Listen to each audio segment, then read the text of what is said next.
Well, I was just telling Derek and Sharon Gilbert that to try to follow Sharon, I'm done and I'm leaving now, so hopefully you've had a very good time. Actually, just before I get started, what I really do want to do is I want to ask my wife, Nita. You might know her as the Pied Piper of ponies. She's a horse whisperer. She's the light of my life. I want her to come and say hi to you. Thank you for this opportunity to greet you.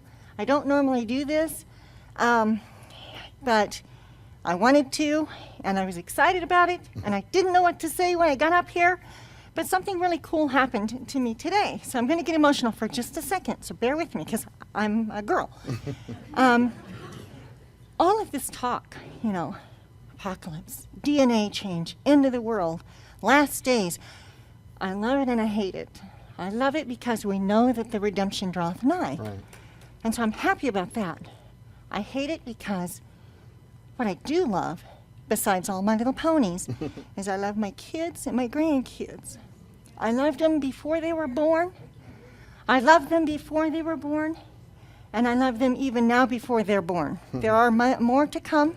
I'm sure there'll be more grandkids, and I'm loving them even before they're born. But I also hope for their future. And I know where my hope lies, and I know what our calling is. And we cannot stop at this conference. This is the beginning of what our job is, right. And that's to get the word out. So I met a wonderful lady earlier today, Terry. Thank you so much for coming back to the table and talking to me for a moment.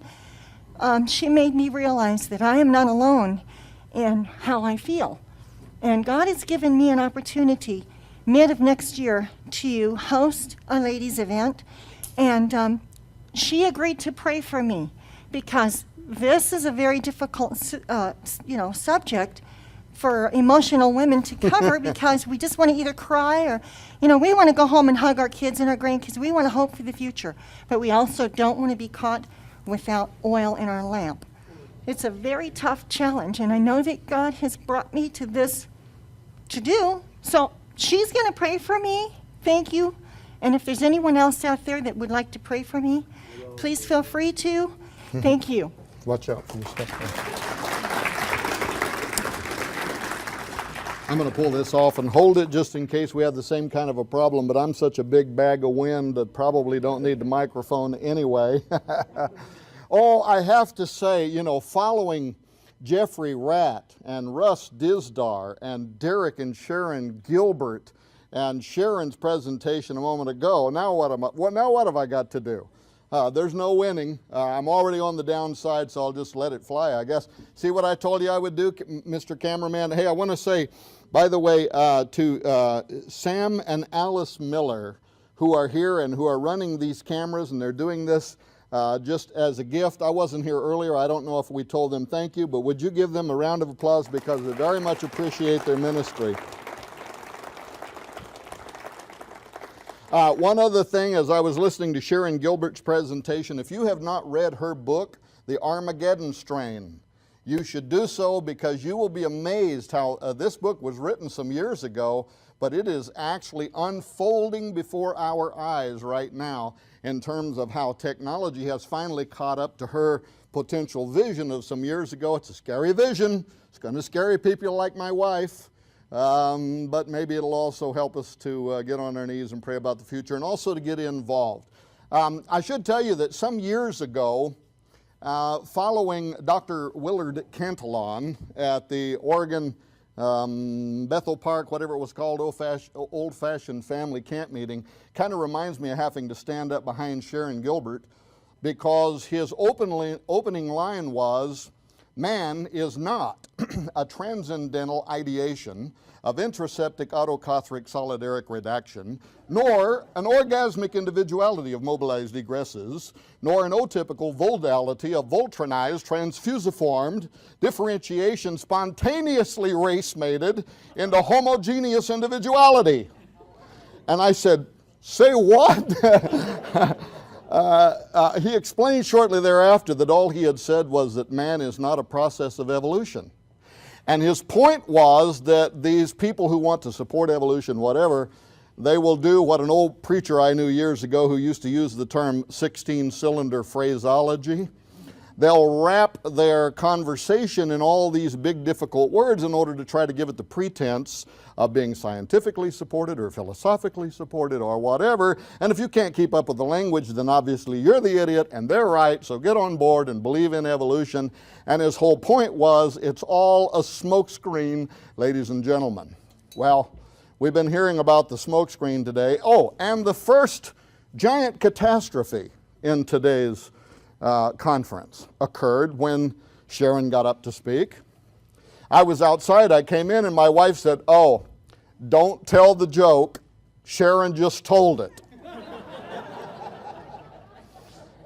I had it all worked out because I was on Prophecy in the News, PID last week, and Derek reminded me of this joke, you know, the transhumanists that go up before heaven and say, "We can make a better man than you can," and God says, "You're going to have to get your own dirt." Evidently you told it. Yes. I can't tell it. But I have an alternative. A little girl goes to her daddy. You always have to have a backup plan in case there's a Sharon Gilbert in the audience. And she says, "Daddy, where did people come from?" And the daddy says, "Well, a long time ago, God made Adam and Eve. He made man in his image, and Adam and Eve began having babies, and before you know it, here's all the human race." So she waited a couple of days, and she went to her mommy. And she said, "Mommy, where did people come from?" And the mommy said, "Well, a long time ago, there were monkeys, and people evolved from the monkeys." Well, that confused her. So she went back to her daddy, and she said, "Daddy, you said that God made man in his image, and that's where everybody came from. Mommy says that they descended from the apes." And he said, "Well, it's really, it's simple, honey. I was telling you about my side of the family, and she was telling you about hers."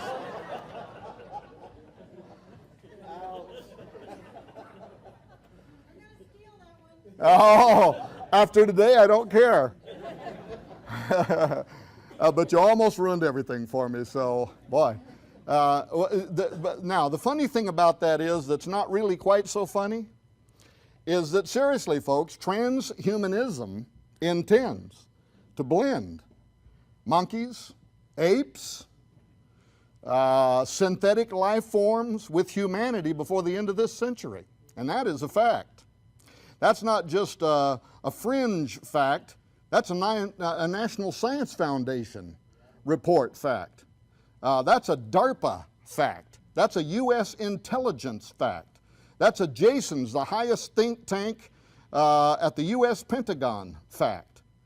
And many of them are pointing towards the year 2012, but maybe we'll get to that in just a moment. It is not fringe, in other words. In leading think tanks around the world, Dr. Leon Kass, the former chairman of the President's Council on Bioethics, he says in think tanks and laboratories around the world, right now the groundwork is being written.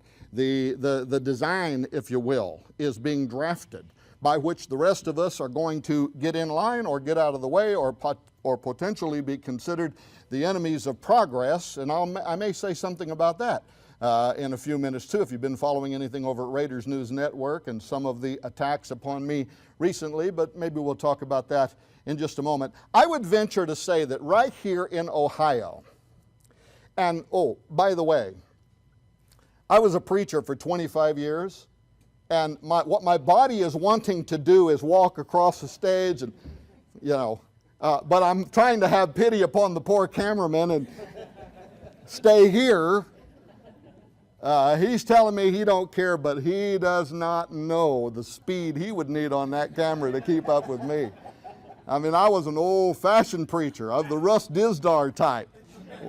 You know, we get to go and we leap pretty high and shout pretty loud, but it's the message at the end of the day that matters, right, Russ? I would venture to say that right here in Ohio, the average Ohioan has no clue. Now, maybe inside these walls you do, but in this state, most of them do not know that in 2006, right here in Ohio, Case Law School in Cleveland, Ohio, was the recipient of a $773,000 Department of Health, the largest U.S. agency that gives grants for research related to health issues, received $773,000. In fact, I have their press release right here. This is from Case Law School. Case Law School received $773,000 NIH grant to develop guidelines for what? For genetic enhancement research.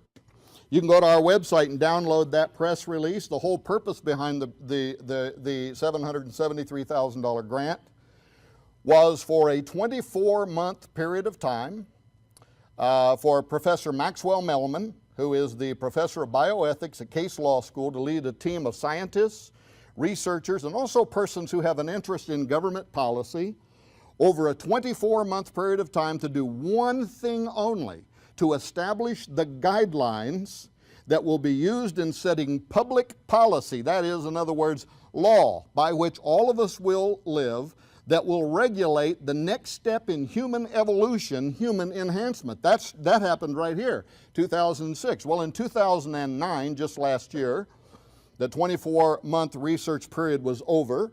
Professor Mellman, and if you read this, and I won't take time to read it to you, they talk about using human subjects during this 24-month period of time. So I had sat back, bated breath. I wanted to know, in what way do you use human subjects in experiments for establishing guidelines that will be used for setting public policy with regard to human enhancement as the next step in human evolution?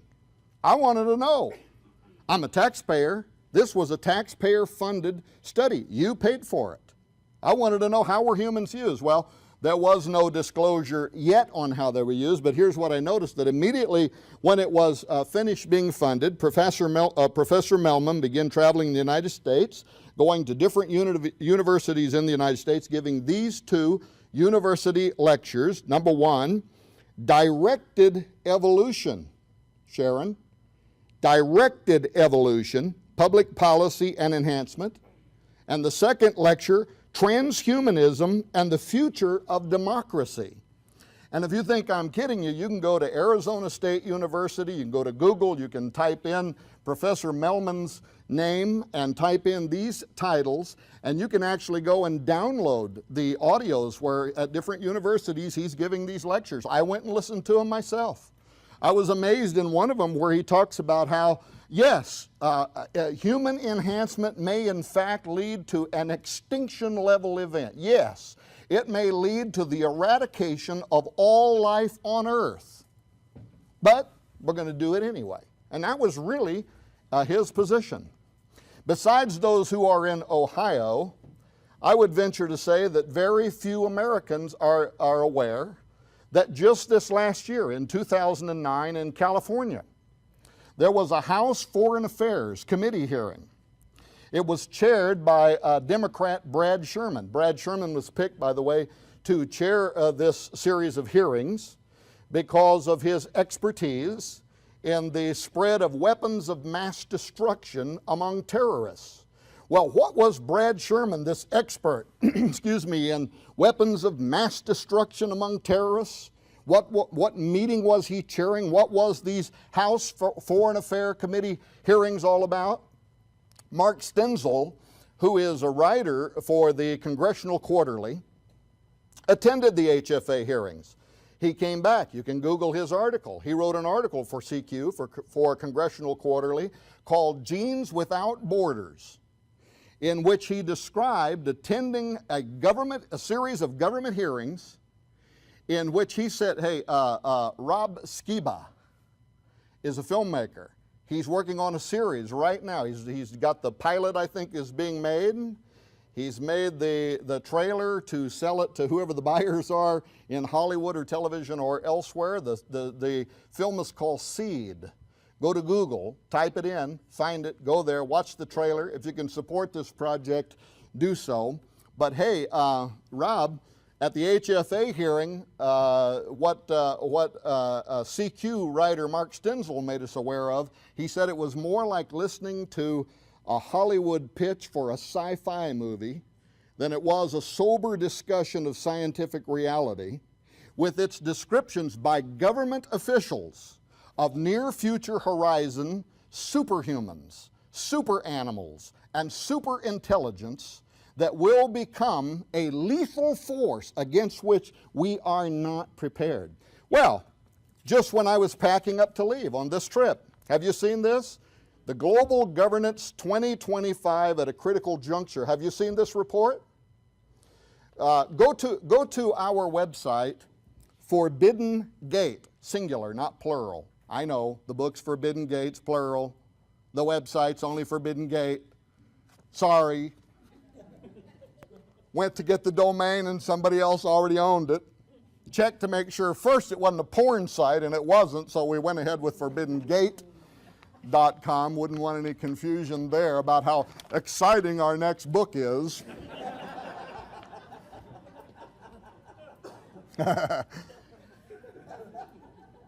You'll find a link there where you can download this. This came out this week. This is September 2010. Came out this week. This report by the United States intelligence community and by the European intelligence community.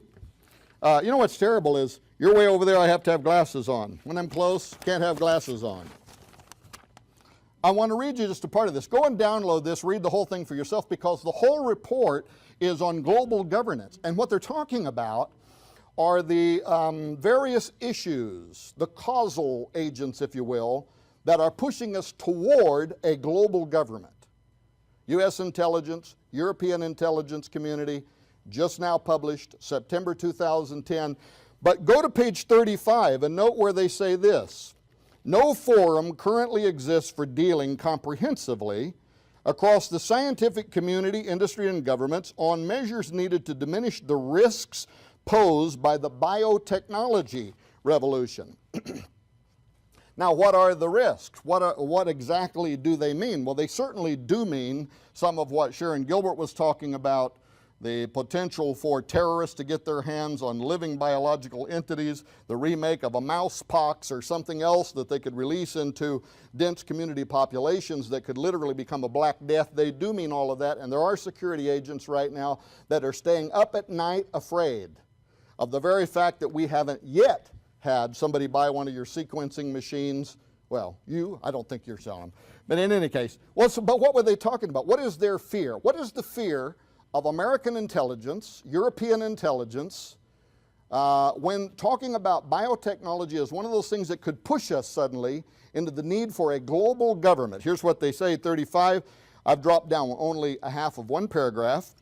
In addition, biotechnology, which the OECD thinks will potentially boost the GDPs of its members, listen, can drive new forms of human behavior and association, creating profound cross-cultural ethical questions that will increasingly become politically contentious. Few experts believe that current governance instruments are adequate for these challenges. Then they give an example. For example, direct modification of DNA at fertilization, now we're talking about germline engineering, is widely researched with a goal of removing defective genes, in other words, our own form of eugenics.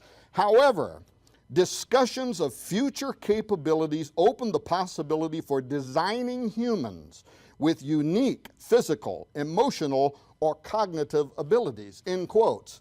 Amazing, huh? U.S. intelligence, European intelligence, providing what? This is an 85-page report you can download and read for yourself. Go to page 35 to read the quote that I was just making. But quoting what causes could suddenly set in motion the need for a global government, and here's human enhancement. The same thing that the HFA hearings in California were saying, that we are on the cusp of something we cannot stop because our enemies, this is what the Jasons are saying, this is what DARPA is saying, this is what the U.S. Air Force is saying. Our enemies will develop this technology ahead of us. Go to Wired Magazine just to get a glimpse and read the article called Jason's Fear, Brain Modified Foes, and how the Wired Magazine got a leaked document from the Pentagon, in which the leading think tank at the Pentagon is saying this technology is getting out of the box. It's already starting. They're already doing it. You know, I haven't seen the movie, but the movie Splice, have any of you seen that movie? I did a show with Steve Quayle recently. He's telling me all about the movie Splice. Part human, part animal creature, but something happens. It suddenly starts mutating. It becomes something else. It grows wings. It becomes what? Russ? Demonic? Suddenly it's turning into a giant, the Nephilim, the spirit of the offspring, and now we've opened a gateway through our technology. Well, but our own leading security experts are saying, yeah, blah, blah, blah, can't help it. Other people around the world, China, the Soviet Union, anybody who can develop this technology is developing it right now. We are in a position, the Jasons believe that this is the next arms race. Super soldier technology and many other ramifications of weaponized biology is the next curve, if you will, taking us where we're going to go. Well, to put it on a very practical platform, am I talking too fast? Am I talking too loud? Am I talking too stupid? Okay. Because all of the above, when you're an old preacher, can happen at any moment. And you have to get somehow back, if you can. You get on a pig trail and it's, where am I? Oh, Lord help me. Birkbeck Law School. And I haven't looked in my notes in so long that I don't think I know where I'm at anymore, so hopefully that's okay too. Birkbeck Law School is one of the leading crime scene investigation schools in the world, out of the UK. They put out a press release 24 months ago in which they said on this very practical premise that in the not too distant future they're going to have to develop new classes. Guess what for? Analyzing crime scenes that are the result of human non-humans, that are the result of enhanced humans, because nothing we know about forensics or profiling, you know how they go into a crime scene, they do all the, everything it is they do. I don't even watch CSI, the television movie, so I really can't explain it. Shouldn't try.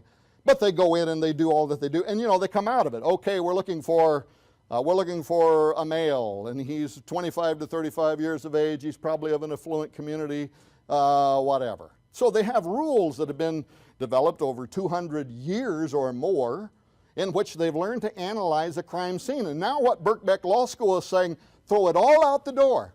Because if we are dealing with a crime scene that is, let's say, something that was perpetrated by a serial rapist who is part wolf, we're dealing with a werewolf. That sounds insane. That's what they were saying. We wouldn't have a clue.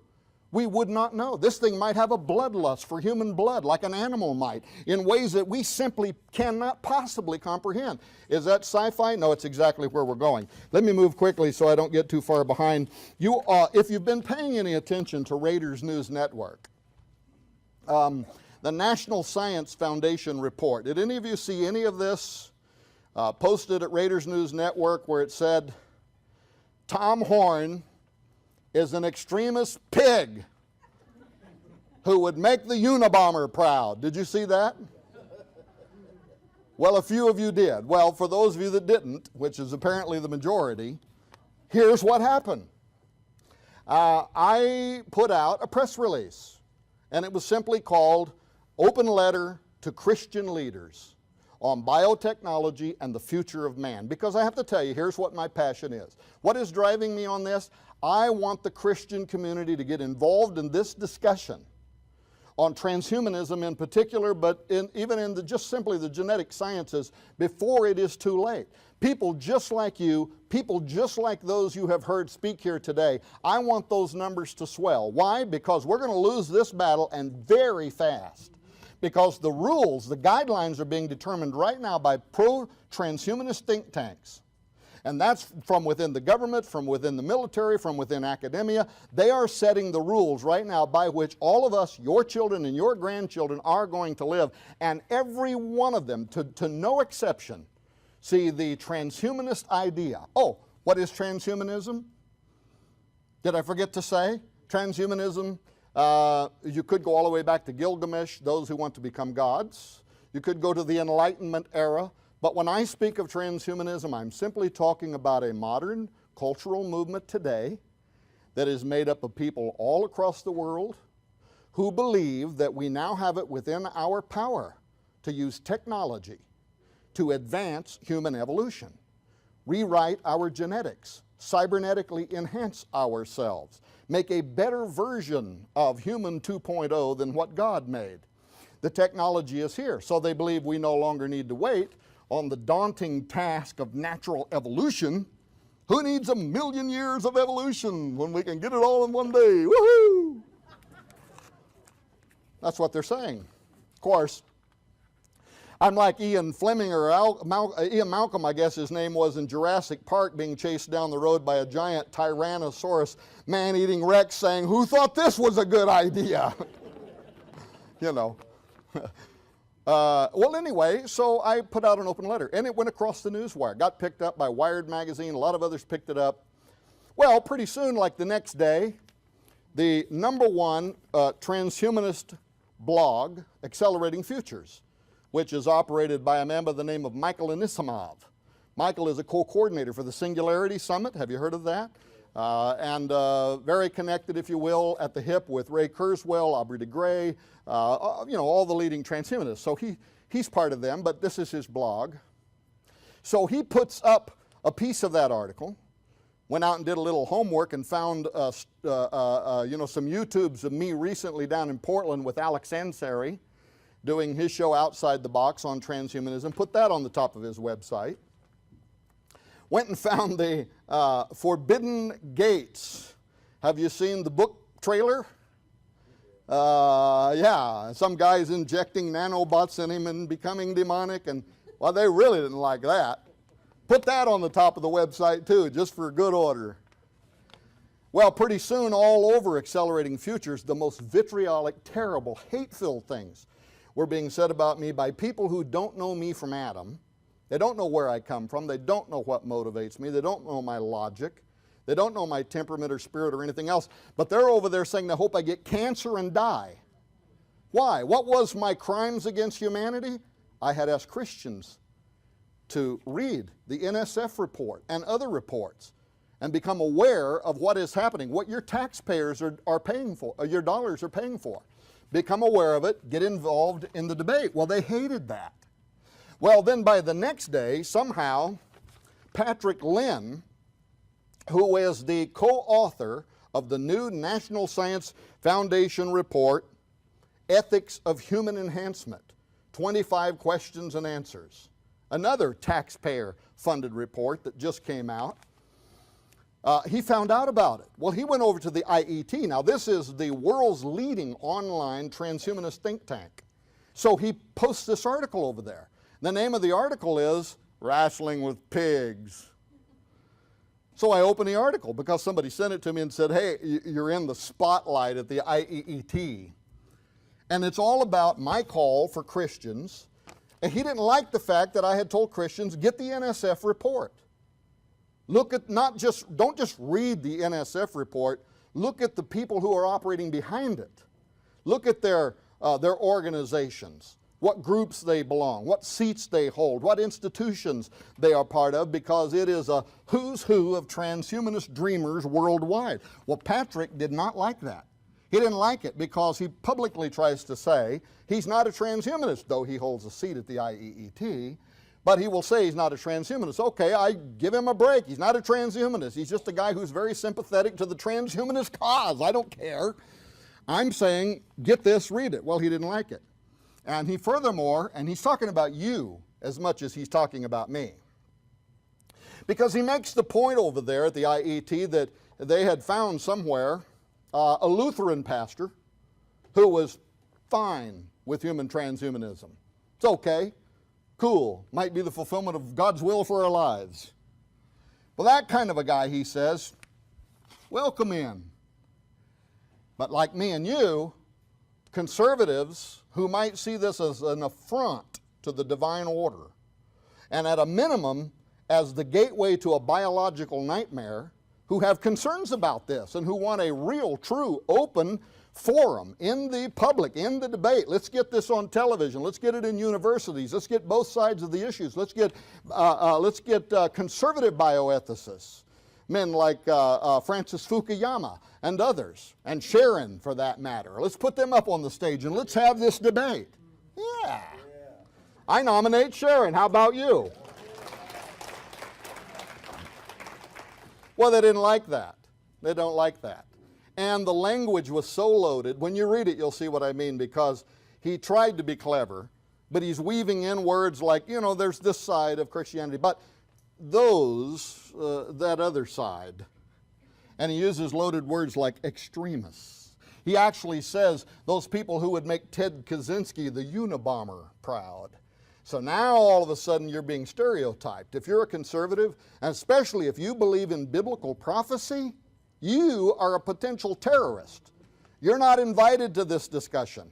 You're not to be part of this. Well, you know what? I say forget that. I am invited. I'm coming whether you want me or not. And I'm bringing as many as I can bring with me, and we're going to talk about this issue in a public forum. Well, he hated that. You know what was great, though? Let me tell you something about you folks. Within whatever it was, a 2 or 3 day period, I went to YouTube and I pulled down, they had put the video that Joe and the rest of his team made. By the way, you met my wife, but there is the wild man of the Ozarks, the most guitar assassinating crazy man you've ever met in your life. Serving as my slave, as it should be.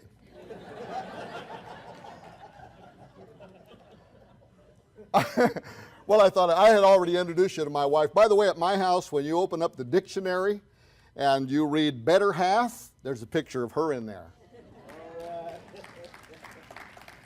Of course, she's the one that pasted it in there, but it's in there. Where was I at? Oh, we're talking about, so let me get back on this. What time is it? How much time do I have? Don't worry about it. Forever. Yeah, you say that now. So anyway, Patrick Lynn, co-author of the National Science Foundation report, tries to take me to task. Well, guess what happened? They posted our YouTube video over there that Joe made. I went over there after 3 days. I went to YouTube and dropped the window down and looked down to see where the traffic was coming from. They had 200 plays from their website. News with Views had 800 plays from their website. Raiders News Network had 10,000 plays from its website. And they had to shut down the comment section at the IET. If you think I'm kidding, you go there and pull down to the bottom and look at it, and they said we had to shut down this section, just too many comments. And plus, we didn't like some of those comments that were talking about how we're all going to burn in hell.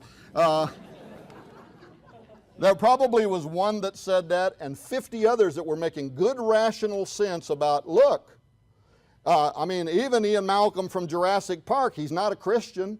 He's a scientist that subscribes to the chaos theory. He's saying God didn't allow for it, but neither did natural evolution. And what we are doing now has no precedent.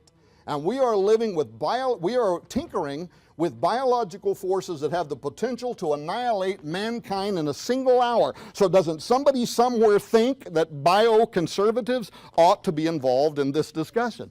Well, absolutely yes. Well, anyway, took issue, said that it wasn't fair. He's not a transhumanist. Well, there goes the glasses. So let me read you what he said. Let me read you what he says.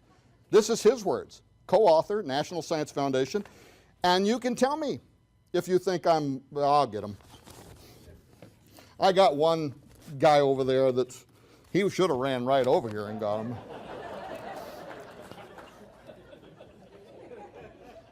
Thank you, sir. Yeah, I'm going to pay for it later, I got to tell you. It's fun now. Payday later. Here's what he says. This is the start of the brand new National Science Foundation Ethics of Human Enhancement, 25 questions and answers. And they tell you that they've written this because the discussion has to start now to set the guidelines by which we are going to set national policy, law. How will the Constitution, how will the Bill of Laws be extended to a man who's part human, who's part monkey? How much has to be human for the Bill of Rights to extend to him? At what point does he no longer become a human? The Jews are weighing in on this just to show how insane the ethics behind where we're going now is. And they're saying, well, if he's part cow, how much could be cow before we could offer him as a sacrifice?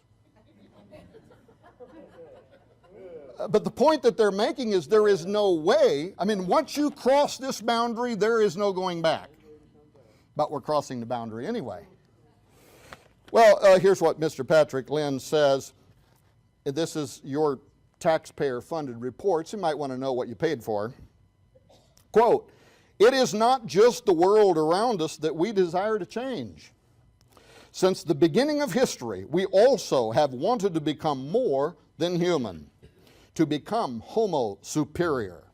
From the godlike command of Gilgamesh, to the lofty ambitions of Icarus, to the preternatural strength of Beowulf, to the mythical skills of Shaolin monks, and to various shamans and shapeshifters, Russ, shapeshifters throughout the world's history, we have dreamt and still dream of transforming ourselves to overcome our all too human limitations." Those are the opening lines to the National Science Foundation report.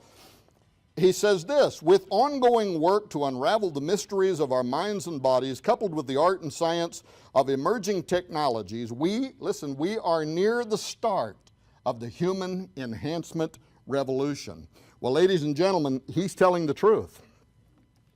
As a matter of fact, as I was doing research on this for the last 15 years, but very intently over the last 4 or 5 years, and then specifically over the last couple of years, leading towards the writing of Apollyon Rising 2012, but more specifically this new book, Forbidden Gates, I found that almost to a man, almost to a letter, every one of these reports are pointing to the year 2012, which was very astonishing to me, that these military, even, what's his name? I printed it here just before I left because I can never think of his name. I don't have it. I do have it. I do have it. Counterterrorism czar Richard Clark. Oh, thank you. That's his job. Counterterrorism czar Richard Clark in his book Breakpoint. Have you read it? Year 2012 begins the quickening, the unfolding of human enhancement, and it starts. The singularity arrives, and the human enhancement revolution begins in earnest, and most of the world is very, very excited about it. We all get to be more powerful, we're going to live longer, we're going to do all these things, we can see into other dimensions. But you know what he also says in Breakpoint? That those who are conservative and who are against the human enhancement revolution are stereotyped as terrorists, and we are locked away.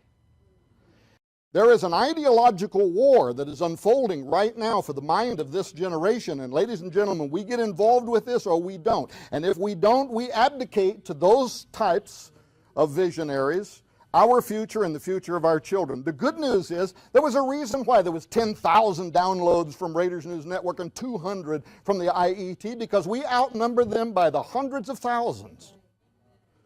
We don't have to let them define for us what our future will be. Now, I should also tell you that I am not, I'm not a neo-Luddite. I'm not against technological progression. I'm not. Look here, I've already been enhanced.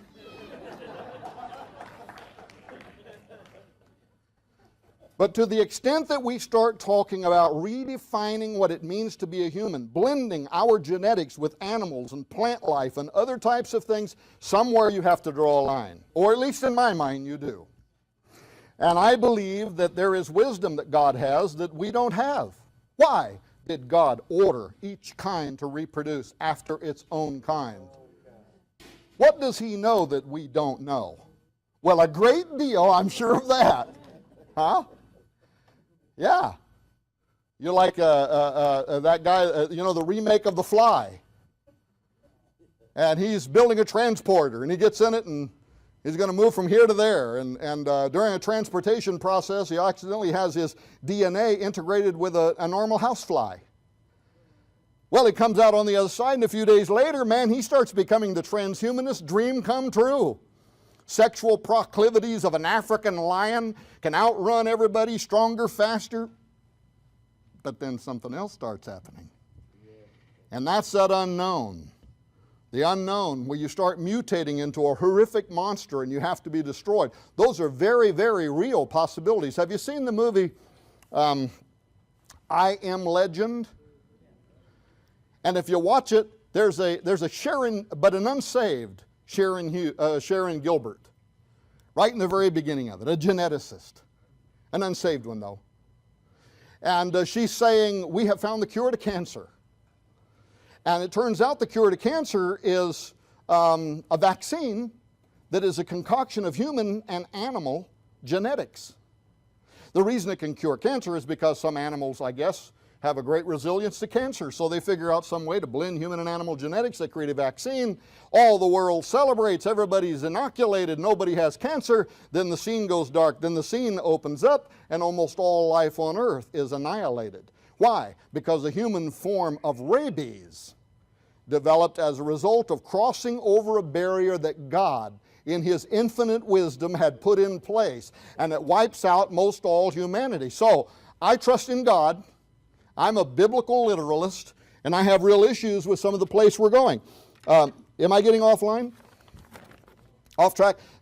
Let me just read you a couple of things that they say here in the NSF, which you paid for. As examples of emerging technologies in the last year or so, a couple imaginative inventions in particular among many are closing the gap. Even more between science fiction and the real world, scientists have conceptualized a touch display designed to be implanted just under the skin that would activate special tattoo ink on one's arm to form images such as telephone number keys to punch or even to watch a video. Together with ever-shrinking computer devices, we appear to be moving closer to cybernetic organisms or cyborgs, that is, where machines are integrated with our bodies. Does this sound prophetic to anybody but me? Really? I mean, am I just a radical who would make Ted Kaczynski, the Unabomber, proud?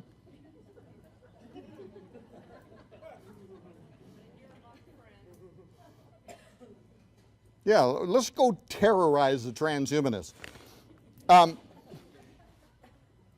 You can read this for yourself. Here's another quick clip. Now, are these people channeling the Nomo? We can also envision the possibility that prosthetic flippers designed today for dolphins, along with artificial gills, might be requested by humans who want to transform into an aquatic animal. Your tax dollars at work.